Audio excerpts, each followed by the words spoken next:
Ok, pessoal, então, boa tarde a todos. Bem-vindos aqui a mais um workshop da ICT. Hoje temos a equipe dos professores de Lógica de Programação, professor Aquiles, Orivaldo, Rumenig e professora Eidalmes. Ok? Aí vocês têm o tempo livre. Se alguém quiser se inscrever no chat para falar, ou também se vocês quiserem abrir para as pessoas perguntarem durante a apresentação, vocês ficam à vontade. A gente... Opa, excelente. Então, muito obrigado aí pelo convite da coordenação do evento, né? Pela participação aqui. Acho que é um prazer muito grande a gente compartilhar um pouco dessa experiência. E, assim, acho que eu queria até deixar uma frase antes de tudo, que para mim acho que o maior ganho foi conseguir trabalhar com os 4 professores de LOP juntos. Assim, isso foi, para mim, uma coisa incrível, assim, foi muito maravilhoso. Deixar registro. Eu amo muito vocês aí, professores. Professor Aquiles, professor Hudson e professor Eidalmes. Foi um prazer enorme trabalhar com vocês. Acho que esse registro é fundamental. Então, a partir daí a gente segue em frente. Aquiles vai apresentar? Joga aí, Aquiles. Estou jogando aqui, não sei se vocês conseguem ver. O Orivaldo preparou uns slides, né, com base no que a gente tinha executado durante o semestre, né? Conseguem ver? Sim. Sim, estou vendo. Sim. Tá, então, só pra gente, é mais um guia, né, para a gente não ficar aquele negócio tão isso, formal, exatamente. Né? Acho que o objetivo aqui é a gente passar um pouco e até conversar também, né, sobre essa experiência, passar um pouquinho e escutar vocês para aprender também um pouco com cada um, né? Então, aí a gente colocou alguns slides de apresentação, eu vou utilizar aqui só para mostrar alguns links, né, que vocês podem estar acessando um pouco mais do trabalho da gente, mas acho que não tem muito o que a gente falar aqui, né, eu vou passar mais rápido. Tá? Então, foram 4 professores, como o Orivaldo falou. Esse momento, eu lembro, eu estou na ICT desde o início, né? Então, desde o início, a gente tinha essa ideia de fazer os professores trabalharem em conjunto, a gente ter os mesmos slides, né, nas disciplinas, e com o tempo isso foi se afastando um pouco. Alguns grupos mantiveram isso, outros menos, né? Mas foi legal fazer esse momento, né, de lógica de programação, de novo, todo mundo produzindo o mesmo conteúdo e colocando os mesmos canais para os mesmos alunos, né? Eu acho que deu liga também, né? Lidar com gente é difícil, né? Então, quando dá liga, quando dá choque, quando o negócio deu a química, né, entre os professores, a gente até brincava dizendo que era a sala da justiça, né? Eram os super-heróis lá. Então, eu acho que foi bem interessante mesmo e funcionou, né? Então, E, Aquiles, e a construção coletiva também, né, Aquiles? Assim, a gente teve um desafio enorme em mãos, a gente não sabia para onde ir, e eu acho que cada professor conseguiu dar uma contribuição que eu considero muito relevante para que a gente conseguisse executar esse semestre remoto e executar com, digamos, com êxito, né? Então, acho que, assim, essas contribuições que a gente vai tentar falar um pouquinho também na apresentação de hoje, né? Como é que cada um pensou e como é que a gente conseguiu formatar essa disciplina em modo remoto. Porque no final realmente foi um mosaico, né? A gente foi um quebra-cabeça realmente montado com um pedacinho da experiência de cada um. E a gente conseguiu montar e, como a gente falou, né? Deu liga a coisa e ficou... até onde a gente avaliou, ficou bom, né? A gente gostou, né, do resultado. Então, é uma disciplina de lógica de programação, é a disciplina introdutória deles, né? Eles chegam aí querendo aprender a programar, vêm do mundo internet, né, vem do mundo de Instagram, WhatsApp, YouTube, Netflix, esses são os nossos alunos, né? Nem todos querem computação, bem o perfil da ICT, alguns querem muito, outros querem pouco, outros são curiosos, mas eles querem aprender a programar, né? Então, esse é o contexto da disciplina, e no primeiro dia de aula, a gente meio que inverteu, né? Normalmente a gente passava o projeto final nos últimos dias de aula, mas dessa vez, né, a gente já vinha testado essa metodologia nos semestres anteriores, em algumas turmas, e a gente resolveu consolidar nesse semestre. Então, o que foi que a gente fez? No primeiro dia de aula, a gente apresentou já o projeto final, e a gente já começou dizendo, ó, vocês estão aqui não para aprender a programar, necessariamente, vocês estão aqui para resolver um grande problema, que é o problema da educação brasileira. Aí eles já ficavam lá nervosos. Eu vou resolver o problema da educação brasileira, eu quero resolver a minha, já vou resolver a dos outros. Vamos lá, a gente foi explicando. Então, a gente quer que vocês, né, contribuam, né, com a educação básica. A gente sabe que a educação básica é um dos grandes problemas que a gente tem, né, na nossa educação, né, tem várias lacunas, né, na educação básica, ensino infantil, fundamental, ensino médio. Eles já chegam com alguns deles chegam com deficiências, né. Então, a gente pensou, no primeiro dia de aula, já passar para eles um problema, que seria a construção de um jogo educacional para ajudar, né, a ensinar, a passar alguns conceitos, né,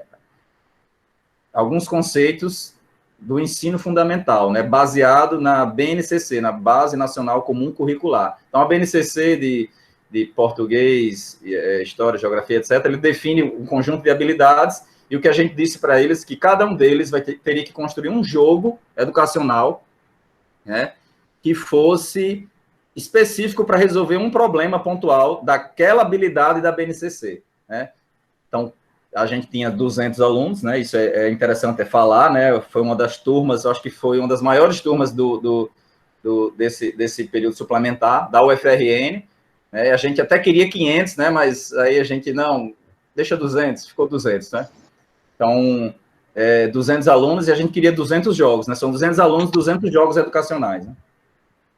Então, foi esse passado o problema para eles não sabiam programar e eles tinham que fazer um jogo educacional. Aí começa a vir as perguntas, professor, como é que eu vou fazer um jogo, né? Se eu não sei programar. Então você quer aprender a programar? Porque, assim, o objetivo disso é construir um jogo, não é aprender a programar. Aprender a programar, você vem em decorrência daquilo, né? Você começa com um problema. Isso é uma metodologia, né, que a gente já é bastante conhecida, né? Que é uma aprendizagem baseada em problemas, né? Então, você começa com um problema. Então, como é que você motiva um aluno? Quer passar pela nota? Você quer passar porque você vai virar engenheiro? Não, você vai resolver um problema. E esse problema não é meu. O PBL, né, ele fica mais forte quando você inclui alguém de fora dali do contexto da aula, alguém da sociedade. Então, a gente ainda incrementou ainda mais a metodologia. A gente diz, você vai implementar um jogo educacional e quem vai dizer como é que vai ser o jogo educacional não somos nós. Vocês vão ter que ir atrás de algum professor do ensino fundamental e esse professor vai ter que fazer uma descrição do jogo e você vai fazer o jogo que esse professor pediu. E no final eu quero ver se tem vetores, se você usa if direito, se você usa laço. Beleza, vou dar a nota por isso. Mas o jogo não sou eu que estou pedindo. Quem está pedindo é outra pessoa, é um professor, alguém que tem um problema real, alguém que tem uma ideia, né? Que algum professor da educação básica que vai trazer essa descrição e você vai implementar. E aí a ideia é de ter 200 jogos diferentes. Então, eles vão ter que arranjar professores diferentes, e cada um desses vai nascer um jogo, né? Então, como eu falei, né? Então, normalmente são problemas relacionados com a disciplina ou com outros contextos sociais e econômicos. Isso é super importante, né? Para poder dar força ao projeto e aumentar esse engajamento, que é o mais importante no aprendizado, né? Eles sabem ler, se eles quiserem, eles vão atrás, né? A questão é como fazer eles se motivarem para isso, né? E a gente acredita muito que um PBL possa resolver isso. Para poder gerenciar esse sistema... Oi? Queria só deixar mais uma contribuição nessa parte do problema, até pensar também, a gente poderia seguir várias metodologias, tem vários caminhos para seguir, mas essa metodologia baseada em problema era uma tendência que a gente já estava trabalhando fazia muito tempo. E aí, na oportunidade do online, a gente teve que, vamos arriscar e vamos avançar forte nessa direção. E aí o que é legal é que programação é uma disciplina extremamente abstrata. E para você conseguir passar aqueles conceitos extremamente abstratos, é interessante que tenha algum problema real na mão deles. Então, quando a gente traz a questão dos jogos, traz todo esse contexto que a Cris falou, aquele mundo que era extremamente abstrato, ele começa a se materializar na cabeça dos estudantes, né? E a gente traz algumas ferramentas para que aqueles conceitos abstratos, eles comecem a ficar, digamos, mais visível, né, mais claro na cabeça deles. Então, acho que esse é o caminho que a gente escolheu, né, baseado em problemas, e a partir disso, a gente conseguir materializar esses conceitos, né? E a partir de um problema real, eu acho que é um caminho bem interessante para a gente materializar conceitos abstratos. Beleza, Aquiles, segue em frente aí. Então, para gerenciar os 200 alunos, 200 jogos diferentes, né, descrições, os alunos, para eles não se repetirem, não ficar criando jogos sobre a mesma habilidade, então a gente criou um sistema também, né, um sistema onde os professores e os alunos, eles podem entrar, né, criar sua conta e poder cadastrar as suas habilidades, né. Só porque eu estou aqui online, ele não vai deixar eu logar. Vai abrir, vai abrir. Enquanto ele está aí trabalhando, né?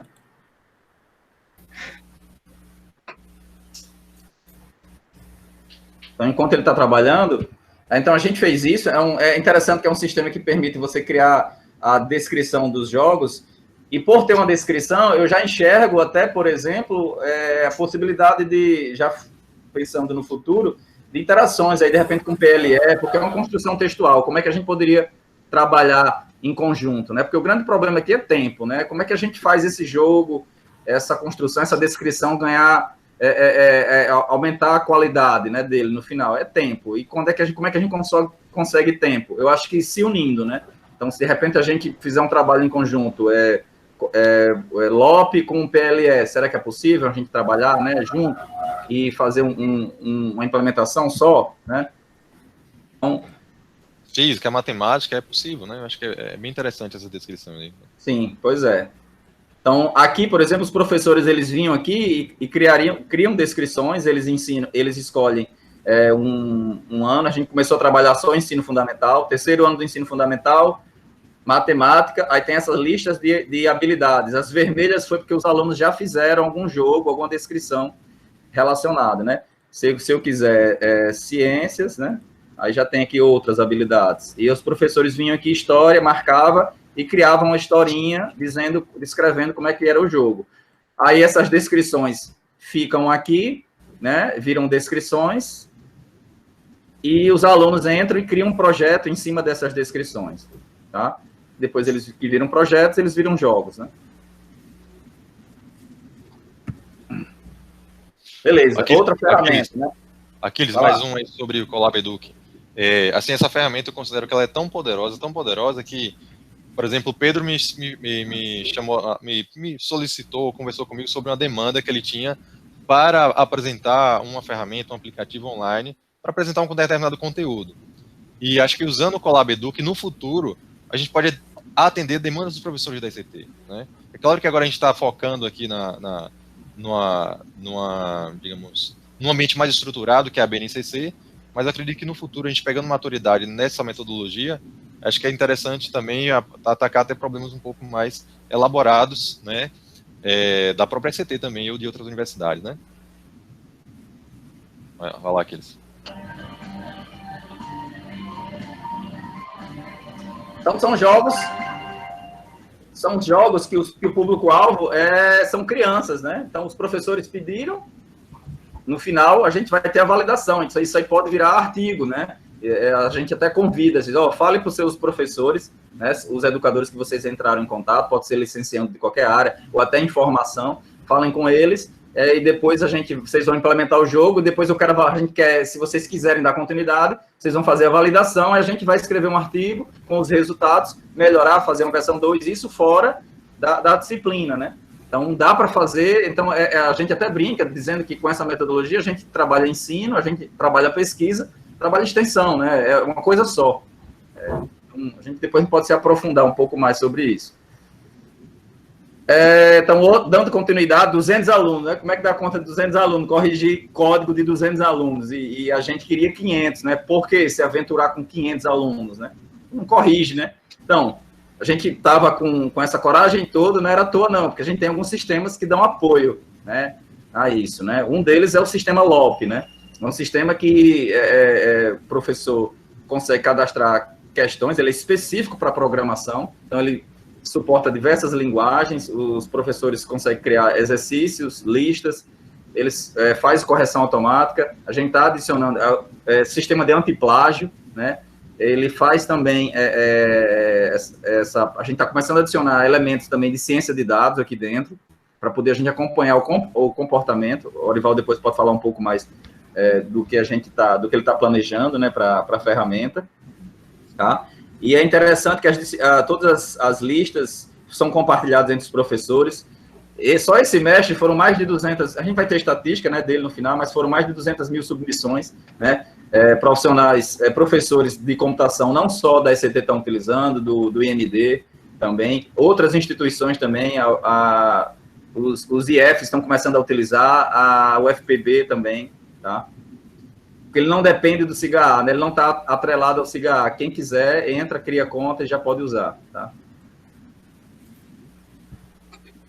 Discord, essa ferramenta, eu acho que você já não sei se vocês tiveram a oportunidade de ver, eu disparei alguns e-mails falando um pouco sobre ela, tá? Mas Orivaldo foi até um dos pioneiros aí a utilizar a comunicação, né?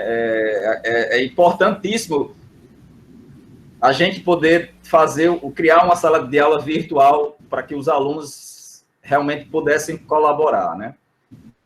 A gente já tinha feito as experiências com o WhatsApp, né? Então, no primeiro dia de aula, a gente entrava 100 alunos, WhatsApp da turma.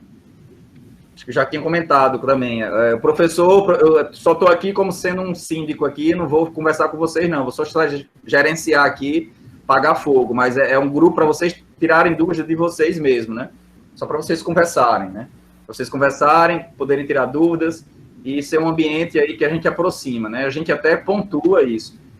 O Discord, ele veio para isso também, só que ele amplia as possibilidades. Ele é mais do que um bate-papo. Ele é realmente uma comunidade, né? Você consegue criar as diversas salas, né? A gente até tinha mostrado aqui diversos canais de texto, né?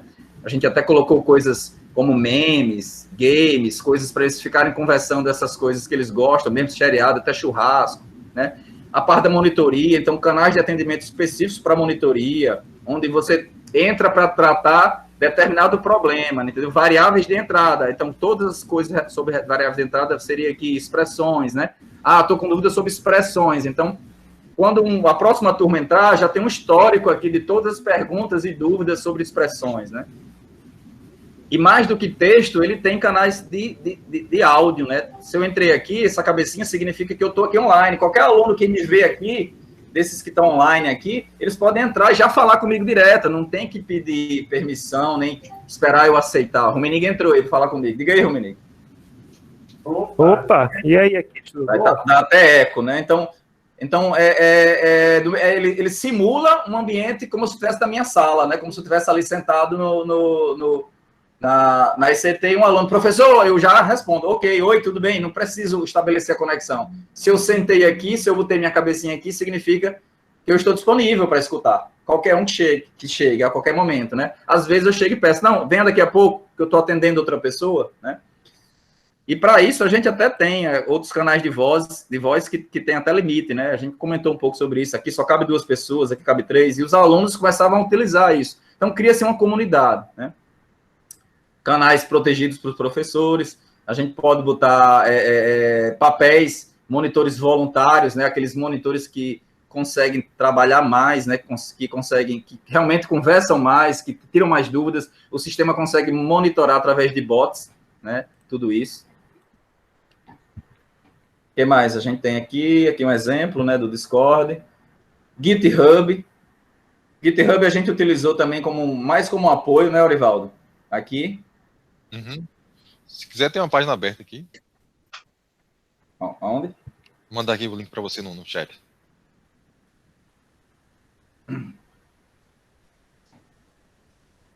Foi mais uma ferramenta auxiliar, né? Auxiliar. Sim.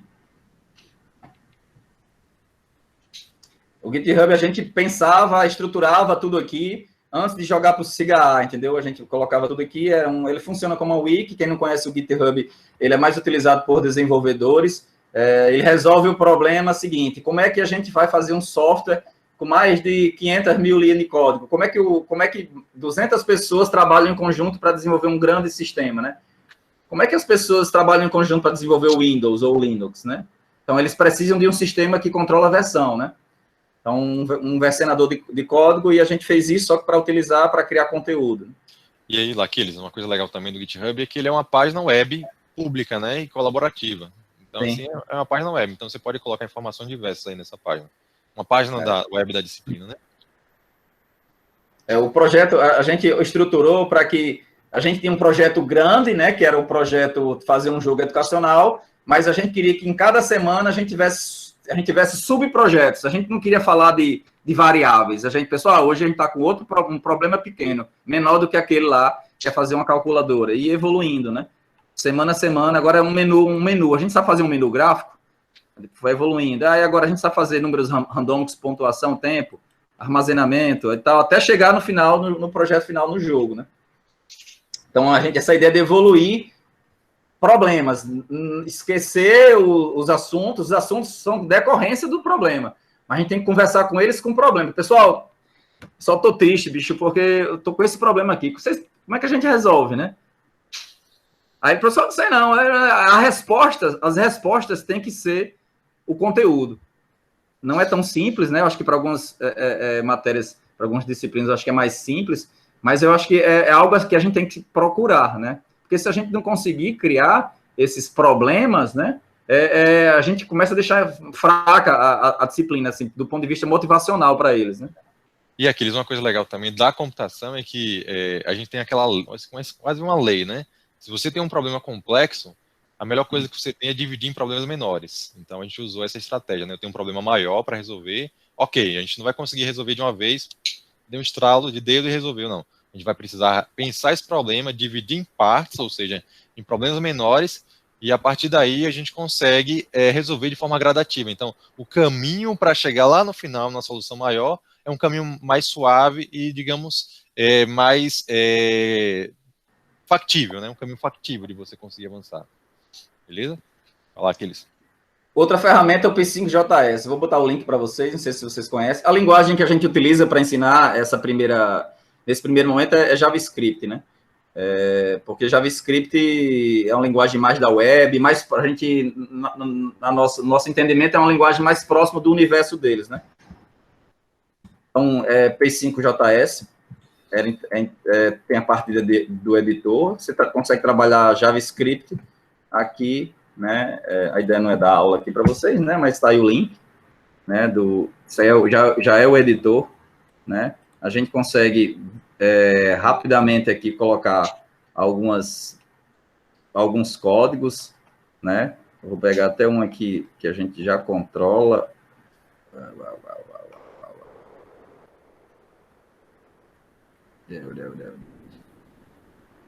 Pronto, isso aqui que é bem simplesinho. Então, a gente chega aqui rapidamente, sem instalar nada, já coloca, cria as variáveis, diz que a cor do background, e ele pega se o teclado, se eu botar para a esquerda, ele vai aumentar o meu X, vai diminuir o meu X, direita aumentar meu Y, e tem a elipse que é controlada pelo XY, ele já aperta aqui, e ele já faz um mini jogo aqui, né? Com quantas linhas de código? 20 linhas de código, ele tem um ambiente gráfico funcionando. E aqui ele está pegando o teclado e conseguindo movimentar aí a bolinha na tela, né? Nesse momento, né? Então, ele está pegando dados do teclado e movimentando a bolinha. Com pouca linha de código, fácil de explicar, fácil de entender.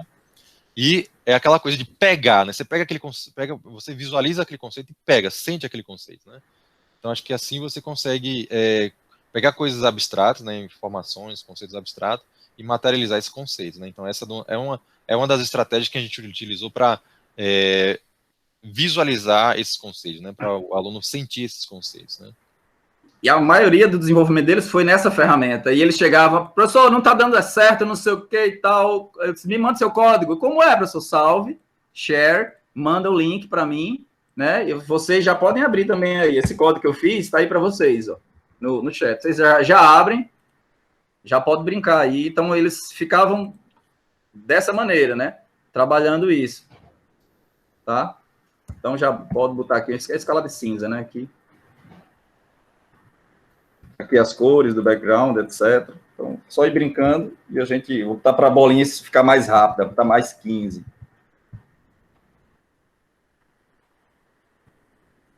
Bom, então o P5 facilitou muito essa parte de edição de código, eles editavam na web, a gente corrigia, como a gente estava separado, né, à distância, ótimo, né, eles já estavam editando, programando, a gente já... Meu jogo não está funcionando, manda o link do jogo. Eu já recebi o jogo total, funcional, né? A gente já poderia alterar e dar dicas, né? Lives semanais, tá até aqui a foto da gente, né? Fazendo as lives. A gente virou youtuber mesmo, né? Então a gente teve que se reinventar aí, né? Aprender um pouco aí como é que utilizava essas ferramentas. Então, além do Discord, além do P5, além do Colabeduc, a gente adicionou aí no nosso repertório ferramentas de streaming, né? Para fazer streaming online, né? Então a gente utilizou o StreamYard, que foi o primeiro. A gente começou com coisa fraca, né? A gente começou com uma droga mais fraca, que era o StreamYard. É bem simples, é bem intuitivo. Então, quem nunca fez uma live, né? Um broadcast aí, como a gente tinha 200 alunos, a gente optou por fazer esses encontros semanalmente, né? Toda segunda-feira a gente fazia um resumo do que aconteceu na semana, né? Para fazer meio que recapitulando tudo o que aconteceu, o que vimos e o que vamos ver, né? Como é que a gente está dando dicas, né? A gente fazia um apanhado das estatísticas, né? Que a gente vinha colhendo para também poder dar mais um direcionamento melhor, e eles ficavam perguntando pelo chat. O StreamYard é super simples, né? Tem muita gente utilizando aí. Depois a gente partiu para o OBS, né? A gente começou a usar outras coisas mais fortes, né? Esse aqui, o OBS Studio. Esse aqui a galera gamer mesmo já usa, né? Então, até depois botar na apresentação. O que mais? A disciplina. Então, aquele, só deixando uma dica, desses softwares que eu testei, o OBS foi o que me deu os melhores resultados de gravação de vídeo. Então, eu testei alguns e o OBS deu resultados muito legais. Então, os vídeos hoje eu gravo com o OBS também. Os vídeos aula, né? Vai lá, aqueles. Sim. Então, aulas teóricas, né? Tudo offline, né? A gente já voltando nas metodologias ativas, né? Quando a gente fala de PBL, a gente está falando de metodologias ativas, né? A ideia das metodologias ativas é justamente inverter, né? O aluno como protagonista, né? O professor ali, ele tem que parar de atrapalhar. Ele tem que deixar ali, mediar realmente o conhecimento, né? E deixar ele cada vez mais ativo, cada vez mais mexendo, trabalhando, pensando, né? E além do PBL, a gente começou também a trabalhar a parte de sala de aula invertida. Então, a gente gravou todas as aulas, né? Tanto aulas gravadas, como também conteúdos da internet, e até no Discord a gente tinha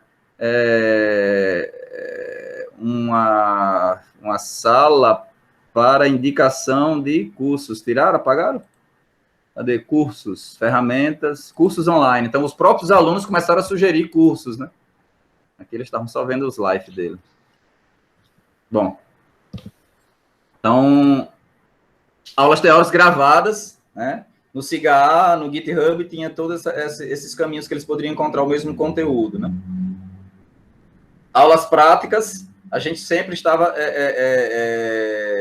disponível para tirar dúvida, mas também, assim, o laboratório foi substituído pelo sistema LOP, né? Porque o sistema LOP, ele realmente cria... Cadê LOP? LOP.sct. Agora a gente está com 5 máquinas por trás desse sistema, tem 5 máquinas rodando para poder aguentar. Tinha hora que era todo mundo de LOP e todo mundo de LIP ao mesmo tempo, porque esse sistema dá suporte tanto à lógica de programação, que é com JavaScript, quanto também para a linguagem, né, que é utilizada C++, C++, e também está preparado agora para receber cálculo numérico, né, em Python.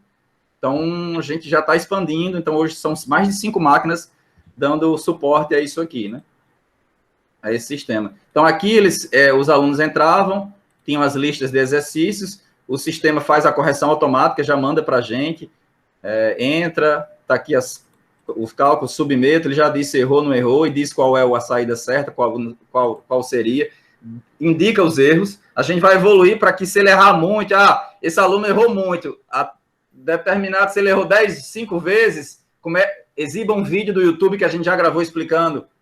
Então, começa a dar dica, então a gente começa a evoluir, ele está evoluindo para um sistema realmente de ensino e avaliação continuada, né, que é a grande dificuldade da avaliação, né? Prova morreu, né? A prova não existe. Para mim, prova não existe mais. Perde o sentido a prova, né? Ou seja, a partir do momento que a gente tem ferramentas de apoio, né? A gente consegue fazer essa avaliação continuada, que é o que a gente entende que é a melhor maneira de se avaliar, tá? O que mais? Aulas práticas, o sistema. Então, o nosso laboratório era dentro, esse aqui era o nosso laboratório, né? Um sistema. Os alunos ficavam até que horas, Orivaldo e Romenig e Downes aí, respondendo esse negócio? 3h30 da manhã. Sábado, domingo, feriado, tinha gente utilizando. Sábado, domingo, exatamente.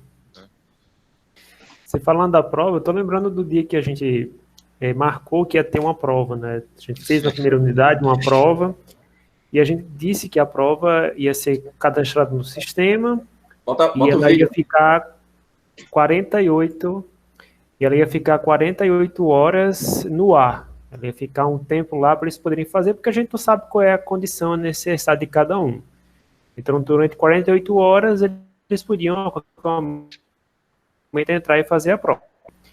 Mesmo assim, eles estavam super desesperados de como é que ia ser essa prova, quantas questões eram, o tempo da avaliação, e eles não estavam entendendo, né? E quando a prova chegou, que era uma coisa simples de fazer, que um deles fez em meia hora, não está errado, não tem condições, como é que a gente fez em meia hora, uma coisa que podia passar 48 horas fazendo. Então, eles não estavam preparados ainda para esse modelo que a gente estava produzindo, né? Que já tinham sido avaliados com as listas, não era a prova mais que ia avaliar eles, a prova ia só fazer um referendo daquilo que eles já tinham aprendido a produzir e entender quando fizeram as listas. Falar em listas, a gente criou 3 tipos de listas. A gente começou no início meio bagunçado, em termos, a gente não tinha uma padronização, então da metade para o final a gente conseguiu encontrar, né, uma padronização. A gente criou esses 3 tipos, né? Lista resolvida, são listas que a gente já coloca a resposta. As listas práticas são listas que eles têm que realmente praticar para saber se entenderam. E a lista de exercícios caiu uma quantidade maior, né, e mais difíceis, né, para realmente desafiá-los, né, a saber até onde eles podem chegar. Então, a gente padronizou isso, até o nome para ficar organizado. Aulas assíncronas, esse aqui foi muito legal, né? Cadê? Então, as aulas assíncronas, Orivaldo trouxe um negócio bem interessante, né, que ele tinha visto em algum outro curso, foi um outro curso, não foi?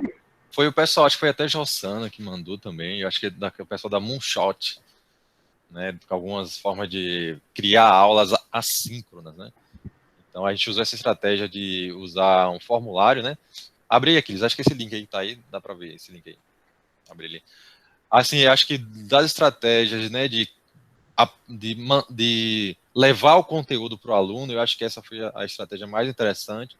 Por que ela é interessante? Porque é o Google Forms, então é uma ferramenta acessível, qualquer um pode fazer uma conta, pode criar um formulário, então todo mundo tem acesso à ferramenta. O aluno também, ele tem acesso fácil, a gente compartilha o link, o aluno clicou no link, ele já tem acesso à aula, ao formato da aula. E aí, como é que é o formato dessa aula? A gente tem um vídeo, né, que a gente dividiu em alguns vídeos, para um tema, por exemplo, eu tenho lá a estrutura condicional. Então, nesse tópico maior, a gente vai ter alguns vídeos falando de alguns subtópicos. Eu vou falar estrutura condicional alinhada, né? Vou falar de estrutura condicional simples. Ok. Então, gero vídeo sobre esses conteúdos, né? Vídeos curtos também, de 5 a 10 minutos. E, a partir desses vídeos, a gente também coloca perguntas que vão estar dentro do conteúdo do vídeo, né? E aí não são perguntas mais de acompanhamento, não são perguntas complicadas, são perguntas que tem lá um conceito que é apresentado no vídeo, e a gente cria uma pergunta relacionada àquele conceito. É justamente para a gente entender como é que está o acompanhamento do aluno, né, o acompanhamento mais básico do aluno sobre aquele conteúdo. Então, assim, acho que foi uma ferramenta, uma estratégia bem interessante para montagem de vídeos assíncronos. E aí o que é mais legal também é que você pode exportar o formulário, né, um Google, uma planilha, e a partir dessa, depois eu mostro no final da apresentação, mostro essa planilha, e a partir dessa planilha você pode fazer algumas análises, né? Saber quantos por cento dos alunos conseguiram compreender aquele assunto, né? Fazer uma presença também, né? Se o aluno marcou ali, colocou a matrícula dele lá no início, né? Que ele mostra aí no início. Primeira pergunta é a matrícula, né? Preencha a sua matrícula. Então, se ele preencheu a matrícula, então a gente tem um indicativo de que ele, pelo menos, chegou a essa página e tentou escrever uma matrícula dele, pelo menos, né? Então, a gente consegue criar algumas estatísticas também interessantes associado à aula. Então, tem uma ferramenta relativamente simples, mas que tem um potencial muito bom. A gente associou isso na nossa metodologia à presença. Pessoal, a lista de presença é o formulário. Então, quem quer mostrar que está presente, né, nessa grande aula, né, que não para nunca, né, que é manhã, tarde e noite, assistir a aula e preencher o formulário, para a gente saber que você está vivo ali e está com a gente ainda, né? Ótimo. Os atendimentos, né, online via chat, Discord, não parava, né, a gente tirava dúvidas sempre que estava disponível, né, no Discord, né, e até no WhatsApp a gente tinha falado que não ia se pronunciar muito por lá, mas aqui por lá a gente entrava também para ajudar, mas foi fundamental o auxílio coletivo deles, né, eles, realmente, a gente disse que até iria pontuar, né, as pessoas que mais ajudassem. Não sei se o ranking já é aqui. Não, né? Mas eu vou mostrar que já... Então, a gente tinha uma possibilidade de... Mostra aí. Vir aqui no chat, usar um comando aqui, rank. Não, rank não. Levels. Então, o comando levels, eu quero saber os níveis de todo mundo, porque pode ver aqui que cada pessoa dentro desse ambiente, o sisteminha, a gente instalou um bot, né, que é um robô em software, que fica analisando quem está conversando mais, quem está tirando mais dúvida, quem está mais vivo dentro da comunidade, quem é mais participativo, né, aqui dentro da comunidade. Então, aqui eu estou no nível 7, né, eu sou o 14, né, dos 200. Tenho 13 pessoas que se comunicaram, se interagiram mais dentro dessa comunidade do que eu, né. Aí você vem aqui, clica, e ele mostra quem são os alunos, né, que mais conversaram, né? Então, a Eduarda foi a top, né? Tirou dúvida de todo mundo e era reconhecida mesmo. Ela estava lá sempre ajudando, e a gente disse, fiquem lá ajudando, que a gente vai dar um extra, né? Uns pontos extras. A gente reconheceu mesmo os principais e a gente aumentou a nota deles no final, né?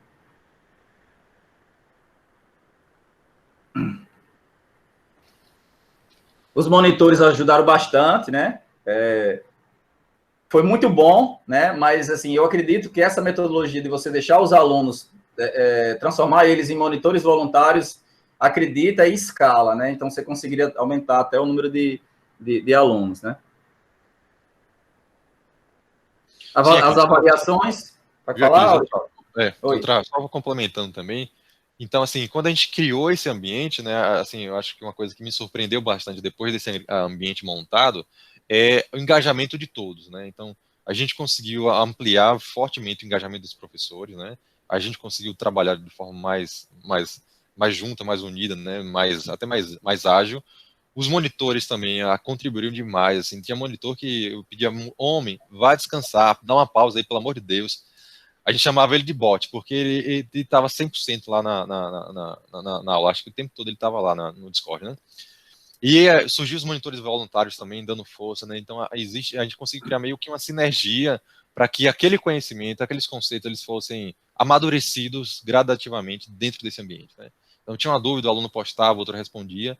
E aí, assim, uma coisa que foi bem marcante foi o dinamismo da ambiente. Ficou um ambiente bem dinâmico e assim, muita participação. E, assim, eu acho que esse é um dos pontos bem interessantes para que a gente consiga quando a gente tenha conseguido algum êxito, é justamente assim, ter esse ambiente que o aluno ele interage, ele pergunta, ele aprende, ele tira a dúvida do outro. Então, isso acho que é uma coisa muito positiva e acredito que é uma coisa que a gente não vai abrir mais mão desse ambiente, né? Muito pelo contrário, é realmente fortalecer cada vez mais os ambientes, né, e cenários como esse, né, de participação. Beleza, Aquiles? Tá. Ricardo está perguntando se a gente usou o multiprova. Não, a gente não usou o multiprova, porque o sistema LOP, na verdade, ele é desde 2017, né? 2017. Desde 2017 que a gente utiliza o nosso sistema, nosso sistema é específico para a área de programação, né? Então, a gente sempre utilizou ele e ele vem crescendo, bem direcionado para as demandas, né, desse universo, né, de programação, tá? Então, a gente não chegou a utilizar o multiprova. A gente faz uma demonstração dele no finalzinho, que dá para ter uma ideia melhor de como é que ele funciona. Uhum. Tá, então as avaliações nossas não tinha prova, né? A prova, na verdade, a gente botou prova só para eles saberem que valia um pouco mais, mas não era prova, porque a gente tinham 2 dias para resolver um exercício, né? Era mais isso, o mesmo exercício a gente tinha, eles têm mais tempo para fazer uma resolução de um exercício lá dentro do sistema. A gente avaliava com participação nos fóruns, a resolução da lista, o sistema já fazia autocorreção, né? Isso aqui a gente também fez uns scripts para ajudar. A prova era um probleminha um pouco maior, que eles tinham 2 dias, às vezes até no final de semana a gente deixava para eles resolverem, e eles tinham que, no final, gravar um vídeo, né? Todos eles tinham que gravar vídeo explicando. Então, a gente não estava muito preocupado com plágio, com essas coisas, não. Eu queria que ele me explicasse. Eles teriam que gravar um vídeo explicando essa prova, né? Aí era o momento onde a gente pegava e conhecia melhor eles, né? Porque eles tinham que gravar um vídeo. Então, no processo, né, de ensino-aprendizagem, quando você tenta explicar alguma coisa para alguém, é aí que a coisa realmente chaveia e você consegue fixar mais, né? Então, a gente acredita que forçar eles a explicar, a gravar um vídeo, né, era uma estratégia interessante. A gente já vinha utilizando nos outros semestres, né, e a gente repetiu aqui essa abordagem. A gente gostou, né, dos resultados. Segundo dado, do mesmo jeito, né?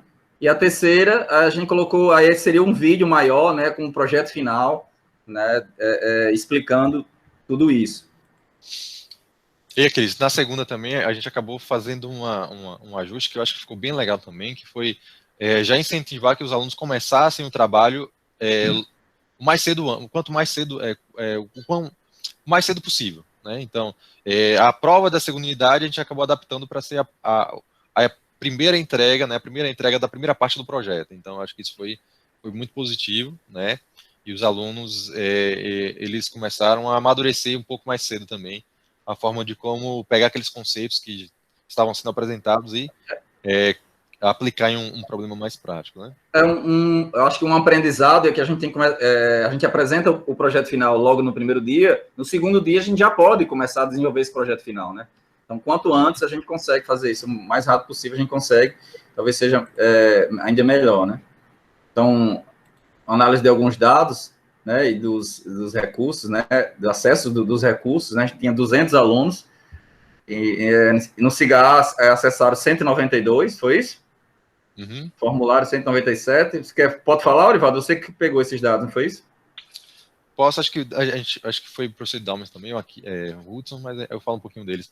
Assim, o que é interessante, né, desses dados é que a gente percebe realmente que existe uma porcentagem pequena de alunos que eles realmente fazem a matrícula, mas eles não avançam na disciplina. E outra coisa também dos dados, né, que a gente percebeu é que existe digamos, uma desistência aí no decorrer do percurso, que também é sentida digamos, no momento presencial, né? Então, assim, a gente não sabe ainda, mas algumas nesse ponto são direções que a gente está investigando, ok, porque os alunos saem durante a disciplina, ou porque alguns alunos já entram já com dificuldade. Então, são até 2 questões de investigação lá do nosso grupo de Data Science, né? E aí, eu analisei... Pronto, Dames pode complementar também aí, né?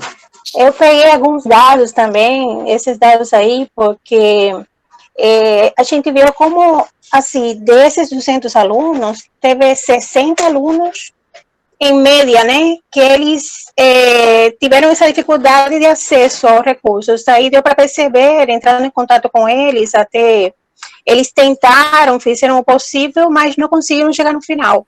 Aí o acesso dele foi realmente limitado por causa de recursos. Outros tinham dificuldades também por horário, né? Trabalho, problemas familiares, enfim. Então, dá para analisar e ver que por esses motivos, eles não conseguiram chegar no final. Não, eles estavam super engajados, mas não conseguiam ter essa... Então, a gente trabalhou mais em cima de 140 alunos ativos. Eram 140 alunos ativos e os outros tinham essa dificuldade mesmo. Já tem pequenos, um grupo menor que se desistiu mesmo que achou difícil, certo? Então, foi essa avaliação. Ótimo, muito bom, professor Ildames. E aí o legal é que está tudo registrado também, né? As submissões, né? Do que o aluno entrou, ele respondeu, ele assistiu o vídeo, ele respondeu as perguntas que estão associadas lá naquele formulário. Então, tudo isso está registrado e a gente consegue fazer uma medição bem precisa do que estava acontecendo também, né? Então, assim, pelo acesso aos formulários e pelo controle do... todas as ferramentas que a gente usou, a gente tinha como supervisar, né? O Discord, enfim, os grupos de chat e todo. Ótimo.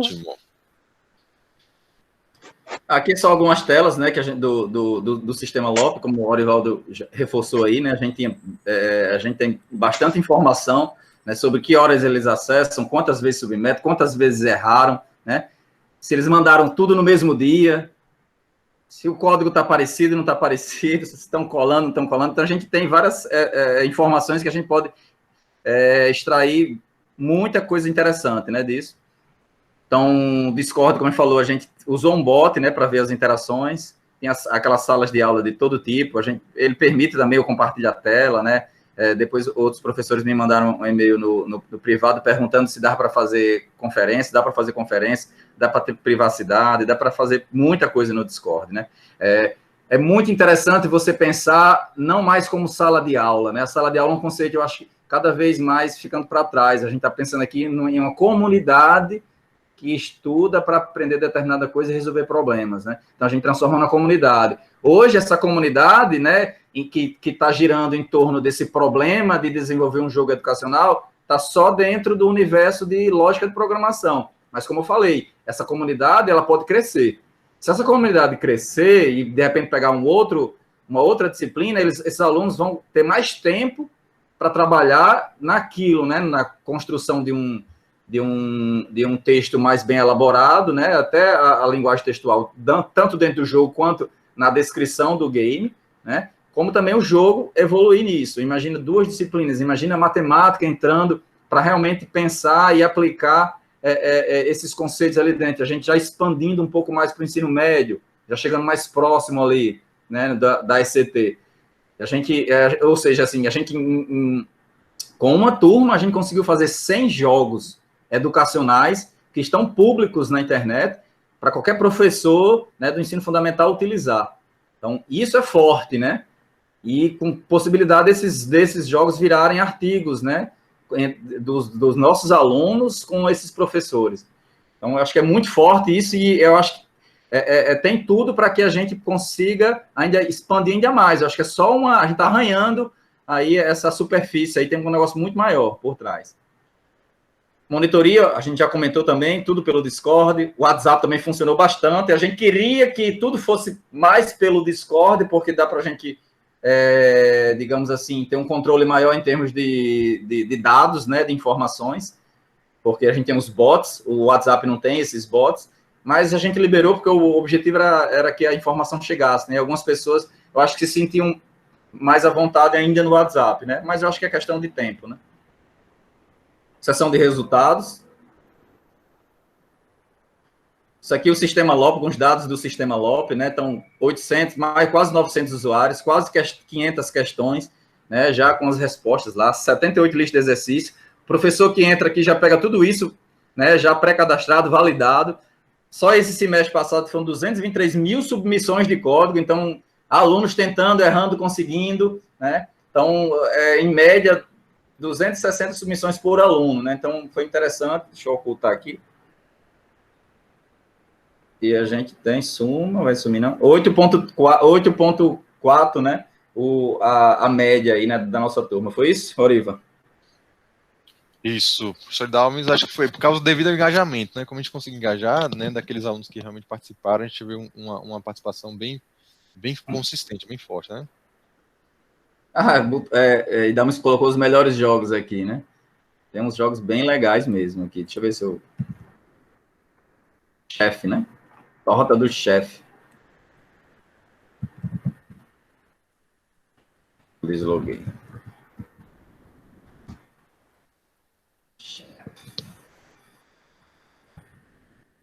porque a gente incentivou no sentido de que no final ia fazer uma premiação, né, ia apresentar os melhores jogos, então eles ficaram super empolgados, tentando ficar entre os primeiros lugares. Aí no final, na live final de encerramento, esses jogos foram apresentados, foi maior festa, né? A gente quer evoluir isso para um evento, né? A gente quer evoluir isso para um evento que é ser encabeçado pela ECT, um evento de jogos educacionais, né? A gente está gerando muitos jogos educacionais, a gente tem que dar visibilidade a eles agora. Então, a ideia é a gente criar um evento de jogos educacionais, né? Primeiro encontro, jogos educacionais, etc. Isso, a gente contando, se a gente parar para ver, a gente tem 4 a 5 turmas de LOP por semestre, né? 100, então, em média de 100, então a gente tem 500 alunos, a gente tem 1.000 alunos por ano fazendo jogos. Imagina a gente gerar 1.000 jogos educacionais por ano na ECT, o tamanho do impacto disso para a educação brasileira. A gente brincou ali com eles dizendo que eles estavam resolvendo o problema da educação brasileira, mas a gente está falando sério, né? A ECT é muito grande, a gente tem que aprender a lidar com esse nosso tamanho, né? A gente ainda é um gigante desengonçado, né? Que parece que ele tem vergonha de ser grande. A gente é grande, e os outros que olham para cima, né? Não? Eu acho que é isso. A gente está lá a organizar, acho que é questão de organizar. Esses sistemas servem para isso, né? A gente tem vários sistemas nascendo da instituição, a gente tem que dar visibilidade, e nesse ponto pequeno aqui, a gente vai estar pegando essas pontuações desses alunos, né, que são jogos educacionais, a gente quer ver as diversas versões deles. Imagina 1.000 jogos educacionais por ano. Imagina isso, né? Imagina a gente coletando dados, as crianças já usando esses jogos, e a gente coletando esses dados. Bom, me empolgo, né? Normal. Sem paixão não tem graça. Eu queria aproveitar e falar em cima disso que ele está falando, que eu acho que uma das coisas mais importantes desse momento é para eles se motivarem mesmo, para eles ficarem tão felizes estudando, foi o tempo todo esse incentivo. Eles se sentiram juntos a nós, e a gente o tempo todo dando aquela força, motivando, dando valor ao que eles estavam fazendo. E eu acho que é isso que eles agradecem no final. O retorno no final é sobre o incentivo, sobre a motivação que fez eles virarem madrugadas, enfim, foi uma coisa interessante.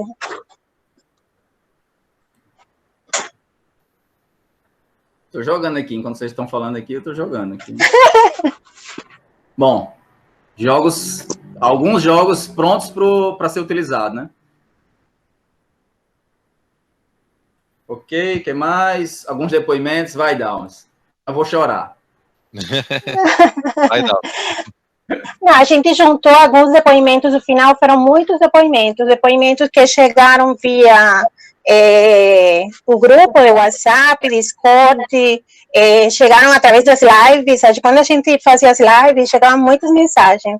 Então, aquela live do encerramento, teve muitas também pessoais, né, que chegavam direto para cada professor, porque foram muitas madrugadas, né? Eles até falaram que iam pedir para as outras matérias ficarem com essa força assíncrona, né? Porque o poder foi o assíncrono, que estávamos com medo, mas o assíncrono motivou mais eles por causa deles poder fazer acompanhar a matéria. Tinha muitos que não conseguiam acompanhar a matéria, mas ao eles chegar de madrugada em casa, eles chegavam 11, 10 horas da noite e começavam a fazer tudo. Aí nós acompanhamos nesse horário, então era madrugadas mesmo trabalhando. Aí por isso que teve chuva de depoimentos, aí a gente colocou algumas.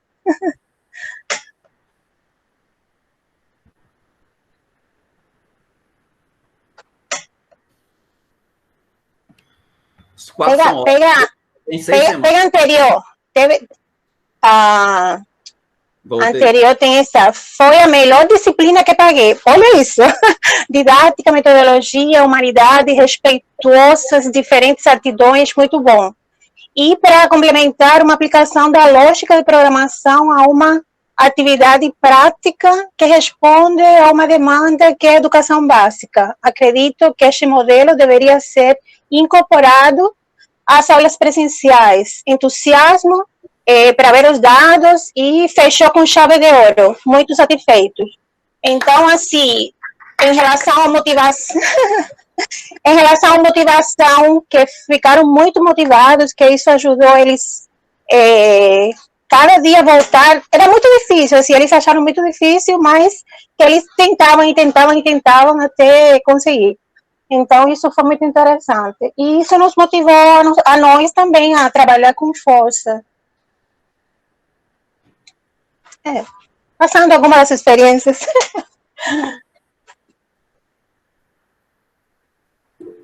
As perguntas agora, né? Eu queria fazer uma demonstração do sistema LOP, né? Para quem estiver um pouco curioso, e abrir para perguntas também, né? Vou compartilhar minha tela aí. O pessoal pode ficar à vontade para fazer perguntas. Eu vou demonstrar aqui o LOP. E é isso, né? Só para fechar aqui com o sistema LOP.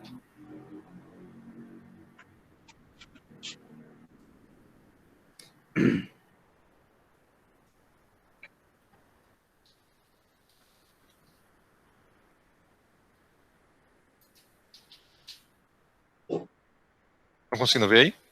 Sim. Ótimo. Pronto.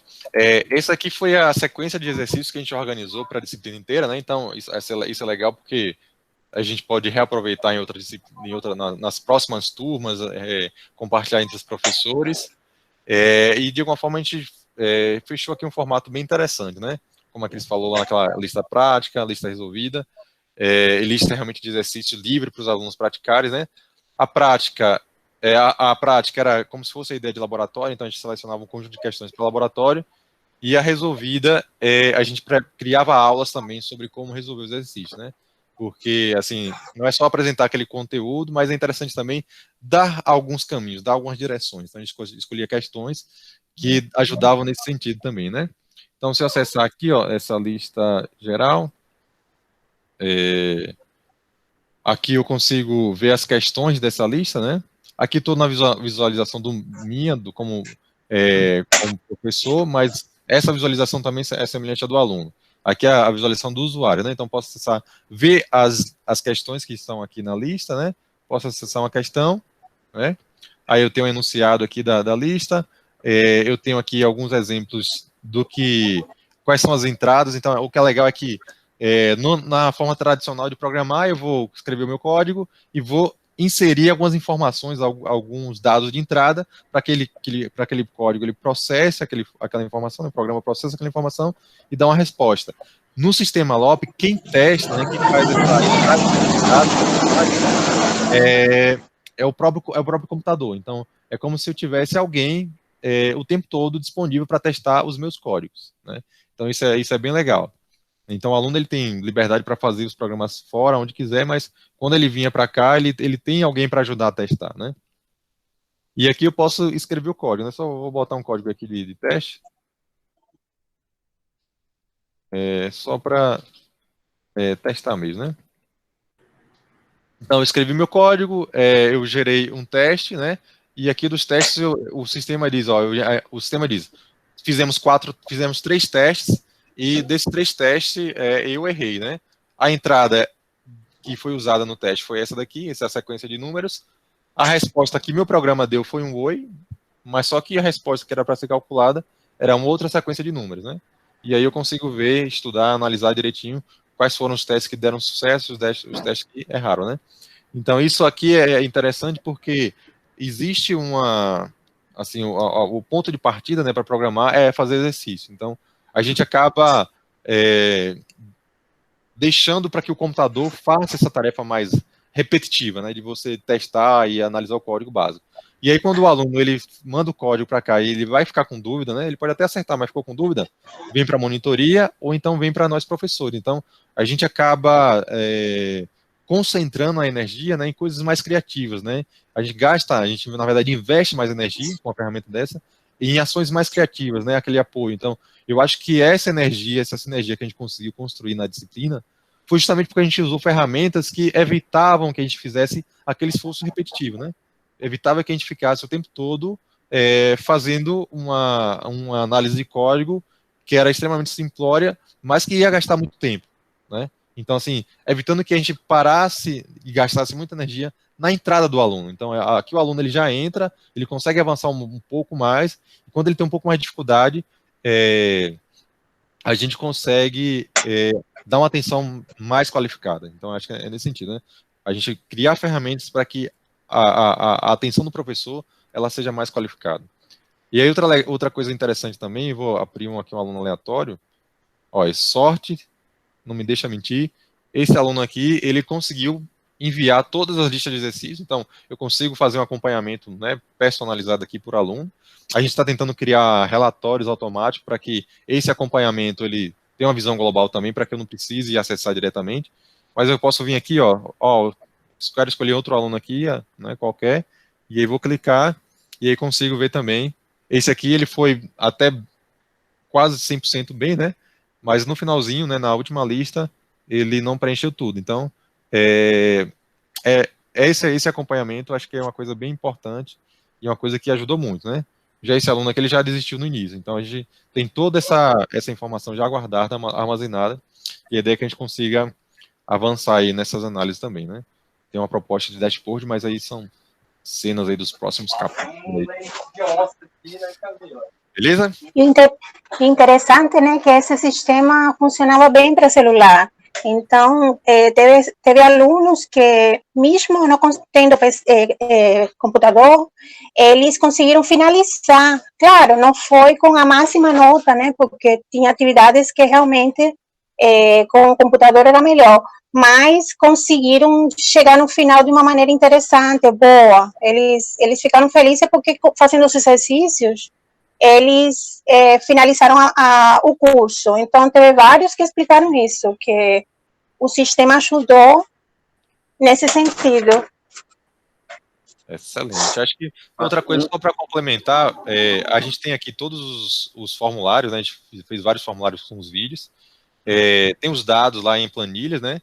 E aqui está um exemplo de uma compilação, né, de vários formulários em que a gente consegue perceber a matrícula do aluno e quais alunos realmente conseguiram submeter, pelo menos, né? E aí a gente consegue também, em análises futuras, pegar o registro e pegar as perguntas e respostas dos alunos também. Mas aí é uma etapa que está em construção ainda. Beleza? Então, acho que, sim, de modo geral, é isso aí, abrir para perguntas aí de vocês. Só concluindo o sistema, né? Então, eu falei no início, né? O sistema está sendo utilizado agora, não só sendo utilizado, como a gente está aberto a contribuições, né? Então, o sistema está com código aberto, né? Dentro do nosso GitHub. Então, tem outros professores já de outros departamentos e de outras instituições contribuindo com código, né? Então, ele vai crescer, né? Ele vai crescer. O professor Júlio, lá do IMD, já está adicionando novos módulos, né? A ideia é até fazer programação visual, né? Dar suporte a outras linguagens, né? A gente está evoluindo e a gente está vendo, a gente ainda não tem ideia do tamanho que vai ficar o LOP, né? Porque recentemente a gente foi até chamado, né, para divulgar ele em universidades fora do Brasil, né? Uma instituição do Peru, né, convidou a gente, primeira mão, viu, Oriva? Convidou a gente para fazer a divulgação, só que aí o professor disse, eu vi vocês falando sobre o sistema, tal, o sistema LOP de ensino de programação, vocês poderiam falar num webinar com a gente, etc. Beleza, agora tem que ser em espanhol, sabe? E Dalmas que vai, né? Aí, então, assim, tem esse convite em aberto para a gente se organizar e fazer essa divulgação. Então, professor Igor, é interessante citar o nome dele, porque ele participou, ele vem desde o início, né, dessa segunda versão, porque tinha a primeira versão, o Orivaldo deu o start junto com um aluno, né, o Tibúcio, Gabriel Tibúcio, e agora a gente fez uma nova versão com o que a gente aprendeu, e está uma versão mais estável. O professor Igor também é uma figura-chave aí nesse sistema. Interessante citar o nome dele. Fundamental, né? Fundamental aí, professor Igor, né? É o que está dando... Ele viabilizando aí todo o código, né? O motor disso, né? Eu queria só botar um último slide. Bota aí, Oriva. Libera aí. Tá liberado? Tá. Bom, liberei agora. O último slide. Só para provocar. Sim, enquanto a Cris está colocando aí, ó, a gente consegue usar com outras disciplinas também. A gente consegue, por exemplo, fazer questões de estatística, né? Então, a professora Kelly já passou algumas questões para mim, a gente está tentando trabalhar nesse sentido, né? Trazer questões, problemas de estatísticas para resolver com linguagem de programação, né? Média, desvio padrão, essas coisas básicas. Foi extremamente factível. Manda aí aqui. É só uma sugestão de livro aí. Olha o título. Já viram esse livro? É o Guia do Professor Preguiçoso, né? Como seus estudantes aprendem mais quando você ensina menos, né? Olha aí. Então, não sabia, não. Basicamente, é um livro do Jim Smith, ele cria várias técnicas onde, no final das contas, são metodologias ativas, né? Ele mostrando, não é que o professor é preguiçoso, é a questão da gente estar muito apegado àquela cultura, né? A gente aprendeu a cultura de estar em frente ao quadro, passando, ensinando, passando slide, né? Que evoluiu, escrever no quadro evoluiu para passar o slide ali, né?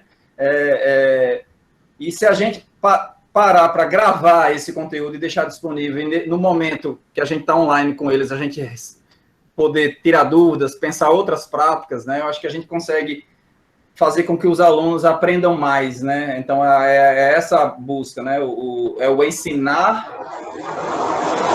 o aprender. Será que a gente ensinando muito, eles aprendem tanto quanto a gente ensina? Ou se a gente reduzir o tempo que a gente está ensinando, passando, eles conseguem, através de outras dinâmicas, a gente consegue que o aprendizado deles aumente, né?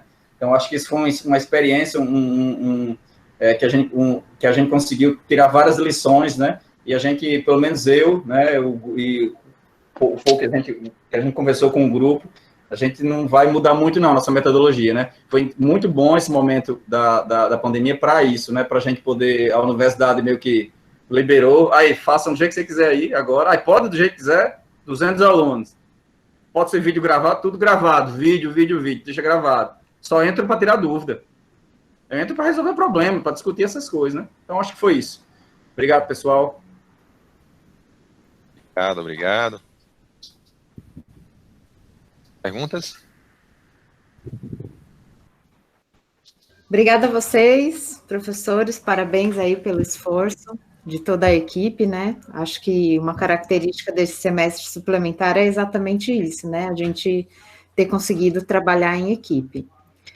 Se alguém tiver alguma pergunta, o pessoal também, quando começar a falar, se quiser se inscrever pelo chat, fica à vontade.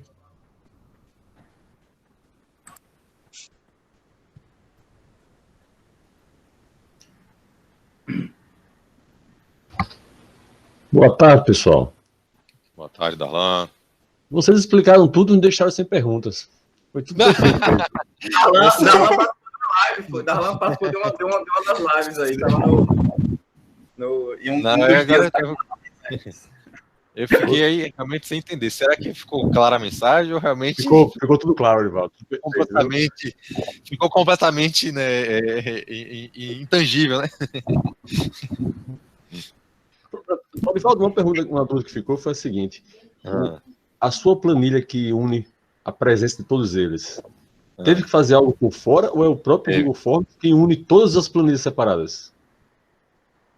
Não, foi o apoio da monitoria também nesse sentido. Eu comecei a elaborar um script em Python, né, que ele pega uma linguagem de programação, pega todas as planilhas Excel, abre no código, processa essas planilhas e gera uma nova planilha com a sumarização, né, de várias planilhas. Então esse foi um ponto de partida que a gente começou, né, dessa análise de dados, mas a ideia é que a gente consiga amadurecer um pouco mais isso e trazer essas informações meio que em tempo real, né? É uma direção que a gente está tentando avançar também. É só um comentário.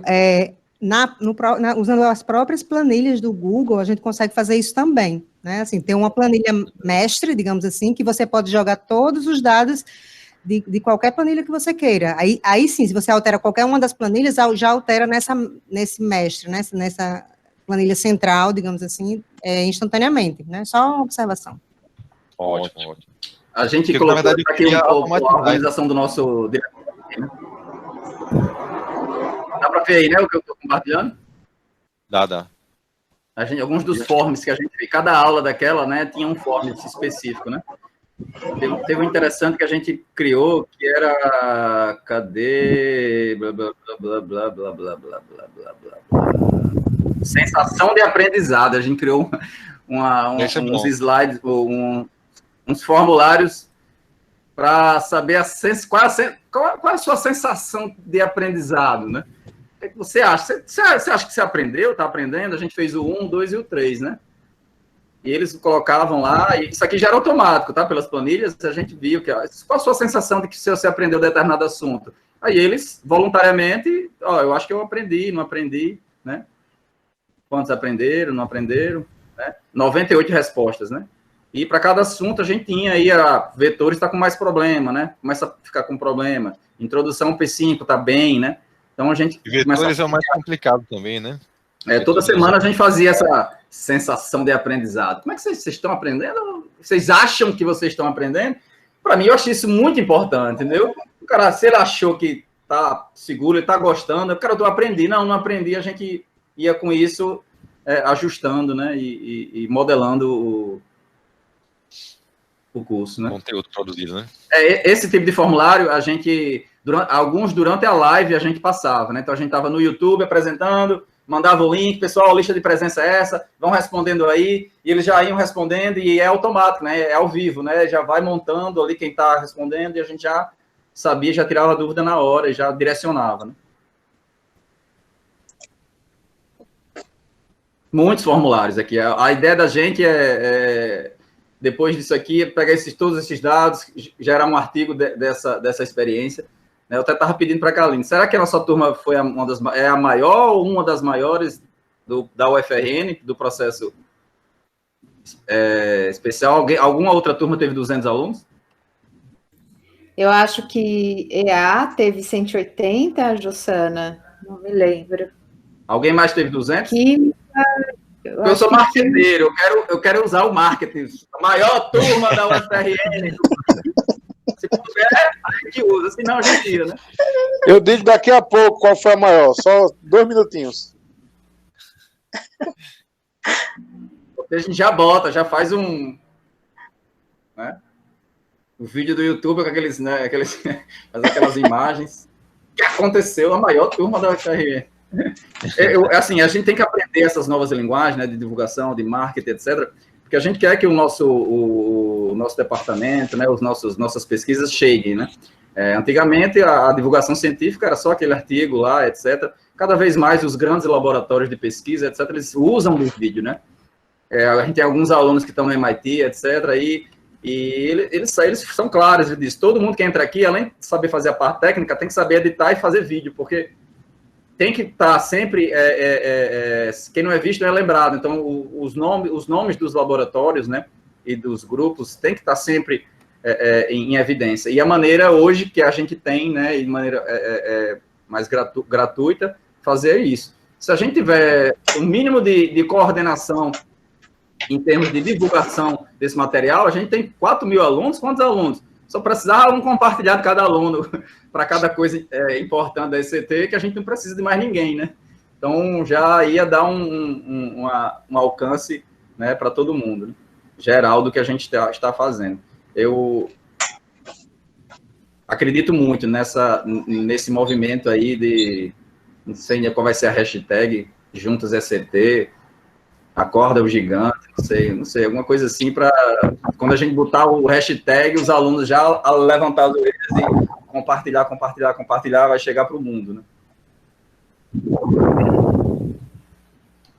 Você de sugestões de hashtags aí. Acho que uma coisa interessante também desse semestre 2020.5 foi que ele foi muito curto, né? Então, a gente acabou tendo que deixar mais livre até as experimentações, né? Porque era muito curto, muito rápido, e a gente precisava, de uma forma, resolver esse problema, né? De conseguir ministrar uma disciplina de programação em um espaço curto de tempo e atender uma grande quantidade de alunos, né? Então, assim, acho que apesar esse espaço curto, a gente conseguiu resultados bem interessantes. E também, a partir dessas experiências, acho que boa parte dessas ferramentas, acho que esse formato a gente vai tentar adotar também no no presencial também, né? Assim, a gente tentar usar cada vez mais as ferramentas de comunicação, incentivar que os alunos interajam mais, né? E aproveitar os momentos de encontro, né, para dar esse apoio onde o aluno realmente está com dificuldade, né? Porque se a gente passar conteúdo no momento do encontro, né, direto com o aluno, no momento do encontro síncrono, eu acho que a gente acaba perdendo mais tempo, né? Se a gente consegue colocar essa passagem de conteúdo fora dos momentos síncronos, a gente tem que aproveitar esse momento síncrono para resolver problemas do que está acontecendo com o aluno de fato, né? O que está acontecendo com a turma, né? Quais são as deficiências, quais são as dificuldades, né? E a partir daí a gente amadurecer cada vez mais, né?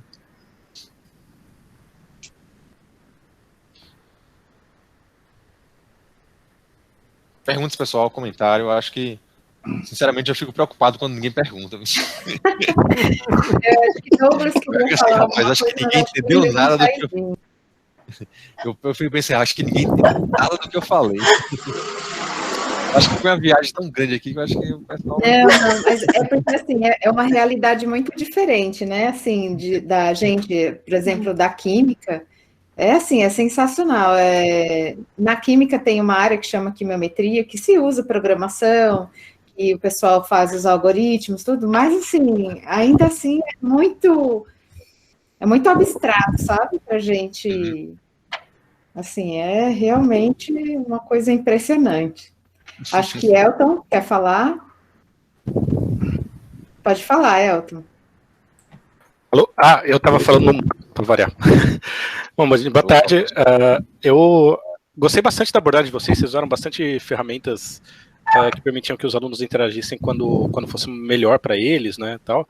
Eu achei interessante usar o Discord, e aí eu tenho uma pergunta.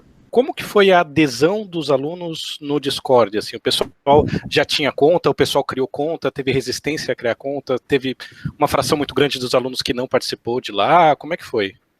Vocês chegaram a observar esse tipo de coisa? Aqueles eu vou introduzir e você conclui, que aqueles é o cara aí que tem uma visão bem ampla aí do Discord. Mas assim, o objetivo inicial era que a gente focasse muito no Discord, a gente queria que os alunos aderissem 100% ao Discord, mas a gente percebeu que não foi 100%, mas acho que uns 70%, né? Aí o que aconteceu?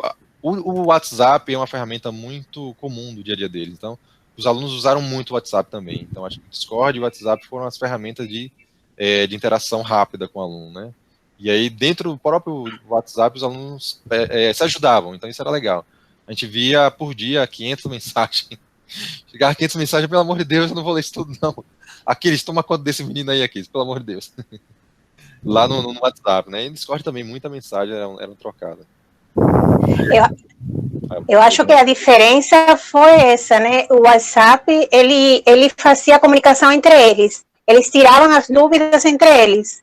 E o Discord também, mas o Discord ficou mais dúvidas entre professores e alunos, e monitores e alunos. Então, a comunicação foi um pouco diferente.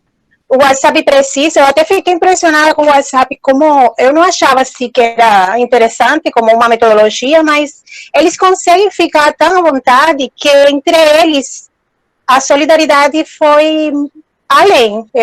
Essa conclusão que eu acho. Agora, já no Discord, você encontra isso, mas também o máximo é a procura pelo professor, a procura pelo monitor, além deles colaborarem entre eles. Então, são canais de comunicação diferentes. Ótimo. Eu acho que tem que ter os dois. Eu acho que tem que ter os dois. Tem que ter os dois. Eu acho que o WhatsApp... porque, assim, tudo nasceu... a gente olha para a turma e pensa que é eu, professor, eles, turma, né? Então, eles é uma unidade. Eles não são uma unidade. Eles nem se conhecem. O máximo tem 3 grupinhos ali, e a gente depois, quando você vai conhecendo melhor eles... Você vê que eles não se conhecem. Quando você bota tudo dentro do WhatsApp, aí você bota no Discord, você cria uma comunidade diferente. Você, como a gente já sabe, mais ou menos, é um trabalho um pouco de psicologia, né? Como você entende um pouco mais como é que essa geração e também os mais velhos funcionam, né? Você começa a colocar os espaços dele. A galera do game, tá aqui um hashtag games. Fala em games lá que eles vão achar esses vínculos. A gente fez um negócio também que eu não falamos. Deixa eu ver se eu acho aqui. Não vou achar rápido. Se alguém quiser contar uma piada enquanto eu acho. Você está procurando um canal no Discord? Não, é as notas de aula. Eu tenho aberto o documento, pô. É o planejamento de nossas aulas? Não, não é isso não. É aquele que eles falam do Sim, pessoal dele. A apresentação deles, né? Que cada um cria um slide sobre eles. É isso? É. Aquele do início. É uma metodologia aí que o Aquiles começou adotando nas turmas, onde a gente, no começo do Mas eu vou falar, o único que gostava de entrar muito no WhatsApp era Aquiles. Ele ama essa forma de comunicação. A gente ficava mais, entrava só para vistos, mas para tirar dúvidas, eu discordo. Professor, aluno, eu acho muito, tem todas as ferramentas, porque você pode compartilhar a tela, você pode abrir voz, abrir o telefone, criar salas específicas com 2, 3 alunos. Eu acho que é perfeito. É porque do grupo da banda, eu sou aquele que se joga, né? A gente criou isso a minha dificuldade. Vocês estão vendo? Sim. A gente pediu para eles, a gente criou um Google Slide compartilhado de edição, e eles tinham que editar do lado esquerdo parte técnica, o que é que eles já sabem, né, o que é que eles sabem sobre computação e afins, e do lado direito os hobbies. Já estava criando, já plantando a semente da comunidade, né? Então eles começam a se conhecer, quem toca violão, quem gosta de surfar, e até a gente para conhecer eles também. É uma prática que a gente já adotava. Muito, né? Legal isso. Podia ter né? Pra gente conhecer. E até pra gente, né? E até pra gente depois conhecer aquele aluno, como é que ele, vai lá. Você está na universidade, né? Uma coisa que eu acho que é super importante nesse ambiente que a gente tem. Eu acho que o conhecimento, pelo menos na computação, está muito posto já na internet. Quem quiser ir atrás, vai atrás. Mas é muito mais rico, né? Então, quando o professor fica preguiçoso ali, né? Quando ele não precisa mais tanto ficar dando aula, eu consigo fazer aquele papel diferente, de entender quem é cada um e quem combina com cada um. Né? Formando o casal, não, embora a gente forme também. Não é para formar os casais, não, é para formar times, né? Então, a gente consegue formar times que funcionam. A gente sabe aquele cara que é tímido, mas é técnico, aquele cara que fala pelos cotovelos e que, ao mesmo tempo, tem abertura para falar com o pessoal mais tímido. Você cria um time muito forte, né? Ninguém consegue resolver problemas grandes sozinho. Problema pequeno vai resolver. Agora, problema grande só se resolve em grupo. Como trabalhar em grupo, como formar equipe, se eles não se conhecem. Se a gente precisa encontrar as peças do quebra-cabeça, então tem que encaixar, né? Acho que é isso. Ótimo. Entendi. Então vocês usaram essa abordagem mais para criar uma comunidade mesmo, e o Discord foi só mais uma ferramenta para isso, né? Pelo que eu tô vendo aí. Sim. Legal. YouTube, tinha tudo, né? Instagram, terminava a gente marcando, eles entrando, começando a seguir a gente, e meio que hashtag tamo junto lá, e não tinha muito professor, meio que tava no meio ali, né? Às vezes até a gente se apagava, porque eles estavam dando aula um para o outro. Eu entrava no Discord, tava um dando aula para 10, né? Oxe, que coisa boa, eu vou sair, né? Fazendo meu trabalho lá. Vou tomar um café, fazer outra coisa. Nossa, meu sonho é conseguir fazer isso com álgebra linear, porque com programação e problema de jogos acho que é mais natural, né, isso acontecer. Uma coisa legal que a gente fez, a gente começou a fazer no finalzinho, foi toda dúvida, o pessoal tirava dúvida, chegava a dúvida, aí a gente catava algumas dúvidas e começava, não vou responder não, vou gravar a resposta. Sim, jogava o link. Aí a mesma pergunta, Ctrl+C, Ctrl+V, Ctrl+C, Ctrl+V. Depois vai vir um bot aí que vai já mandar os links. Mas isso, alguém está brincando, mas isso é um dos nossos planejamentos também. A monitoria vai ajudar nesse sentido aí. Eu não brinco, não. Eu falo rindo para o pessoal. Depois fica tipo um crowdsourcing de dúvidas, né? E aí você vai aumentando cada vez mais o seu, seu material didático, né? Não tiro mais dúvida, não. Eu gravo a resposta. Entendeu? Legal. Tem 1 milhão de respostas, depois é só o link. Legal, gostei. Obrigado, gente. Gostei muito da abordagem de vocês aí. Valeu, obrigado, professor Elton. Show. Agora, Douglas. Boa tarde, quase noite, né? O método de Aquiles de responder é súmula vinculante. No direito, isso aí chama-se súmula vinculante. Você junta 3 respostas iguais e pronto. Todo questionamento similar, agora a resposta vai ser sempre essa. É uma boa tática. Bom, primeiro, parabéns aí pelo trabalho, né? Muito bom, interessante demais. É atrativo, né? Chamativo. E aí eu me inscrevi assim para colocar, na verdade, uma questão interessante. Esse trabalho, e aí, por exemplo, essa questão dos jogos, essa questão que vocês colocaram aí de ver essa integração com o PLE, com a matemática, com a física, com outras componentes, resolve 2 situações que são talvez os maiores empecilhos que a gente tem para o crescimento da nossa formação, diminuição da evasão e da retenção, que é exatamente essa coisa de combinar as estruturas das componentes curriculares, que a gente vem discutindo, inclusive, né, na ideia da gente fomentar essa integração e essa interdisciplinaridade cada vez mais, até naquela ideia que foi apresentada pela comissão, que Jossana faz parte, Adelardo, aquela pessoal lá do CT também, das diretrizes curriculares nacionais, de que, por exemplo, exista uma disciplina integradora e não a matemática, a física, essa coisa mais compartimentalizada, né? Então, isso vai um pouco nessa direção, a gente começar a trabalhar nisso, e principalmente a questão da extensão, porque, por exemplo, essa questão dos jogos aí que Aquiles colocou, né? Isso é uma forma de resolver também essa questão da extensão, porque esses jogos educacionais, isso é pura extensão. Ao mesmo tempo, eu estou ensinando, os estudantes estão aprendendo conteúdo, a gente está motivando eles a produzirem, né? Produção também, é ciência, mas também é extensão, porque está atingindo em cheio a sociedade. Então, é muito interessante, e aí eu já queria dizer aqui, Aquiles, que está comprada a ideia do, digamos assim, o congresso de jogos.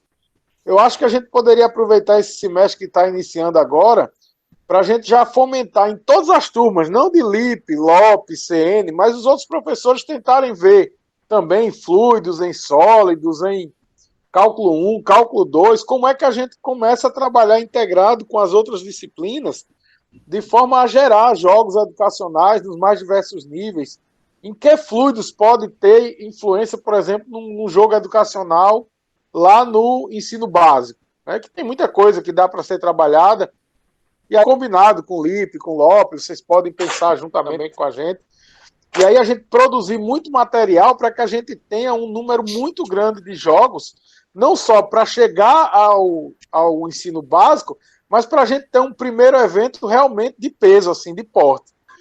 Eu acho que a gente pode, eu já proponho aí que vocês já comecem a pensar num formato desse evento e a gente possa fazer um chamado, pelo menos só como você diz, né?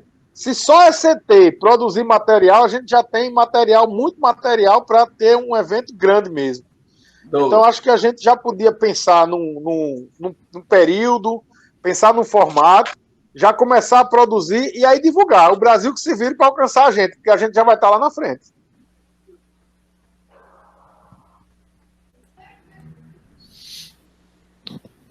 Excelente.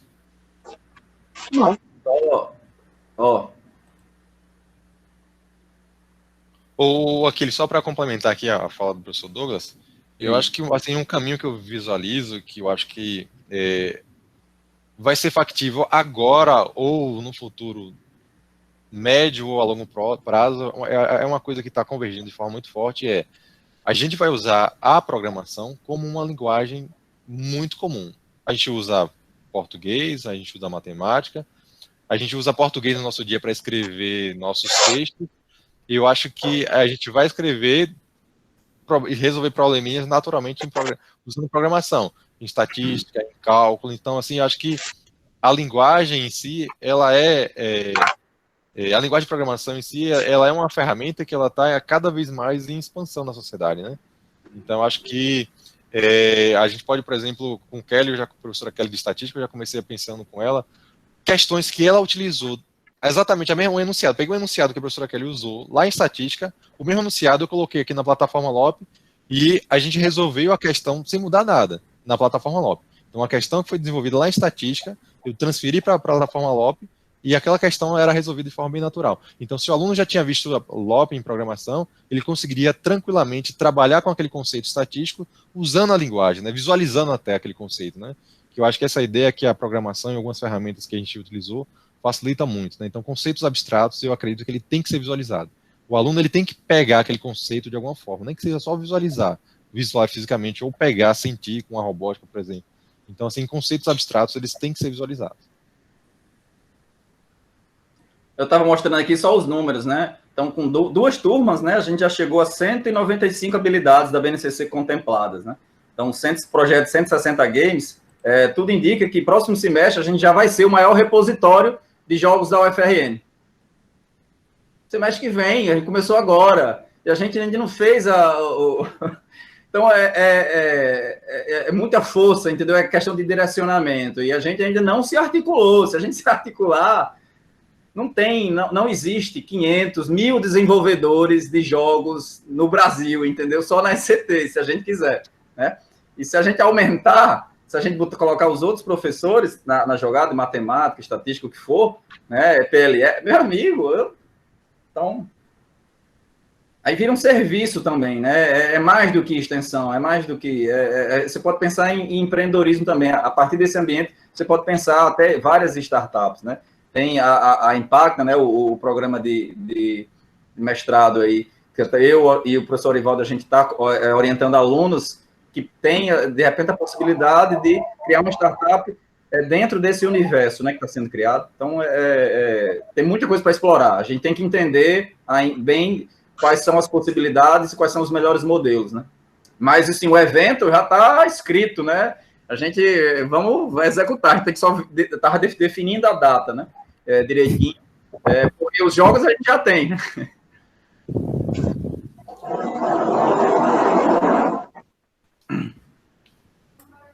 Acho que Douglas tem outra coisinha para falar que eu tinha esquecido. Exatamente isso. Além de tudo isso, né? É serviço e tal.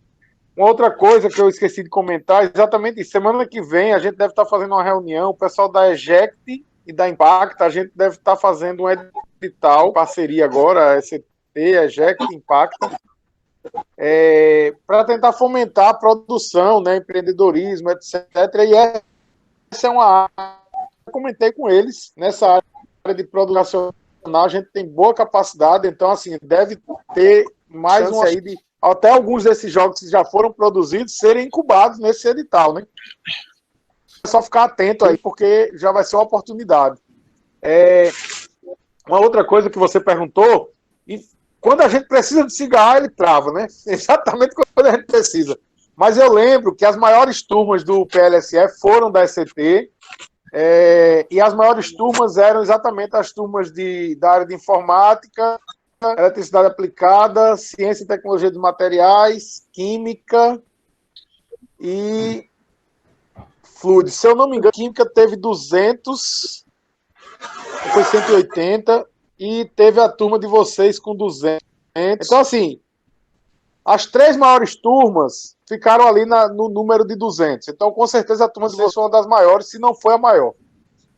Depois dá uma olhada, quando tiver, você manda aí pelo WhatsApp. Eu mando. Só para eu segurar aqui, o post já está na mão, assim, é só para... Beleza. Ok, você vai trocar só uma das maiores.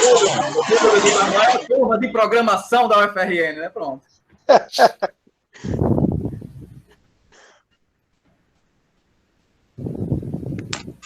Mais alguém, pessoal? Alguma dúvida?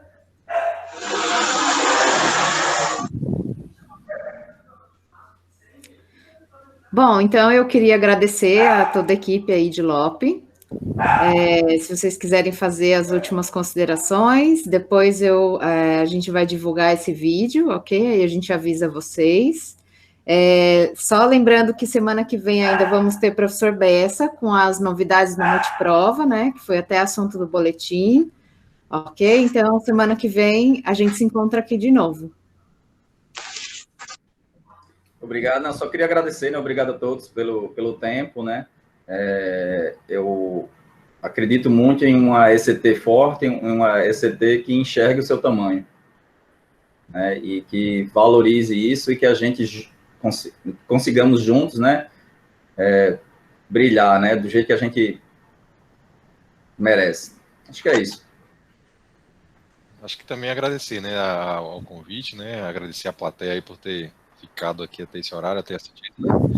Eu acho que todo mundo não perguntou, mas por ter ficado deve ter gostado, hein? Então, muito obrigado aí. Dizer também que a gente está disposto, a gente está aberto aí para a gente pensar em como expandir um pouco o uso da programação, né? Acho que... Zé, meu amigo, minha preocupação agora é a seguinte, Orivaldo. Vocês todos se dão muito bem com o vídeo, entendeu? Eu assisti a uma aula de vocês são muito desenrolados, falam bem, eu fico preocupado, meu Deus do céu, como é que vai acontecer comigo? Tomara que eu chegue perto, pelo menos, né? Pra não entediar os alunos, sabe? Entediar. Que é isso, muito obrigado. Você também, você é fera também, rapaz. Bota os alunos para gravar, rapaz.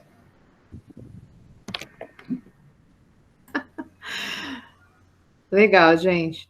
Então, obrigada mais uma vez. Bom final de semana para todo mundo. Até semana que vem. Tchau, tchau. Obrigado, pessoal. Tchau. Tchau.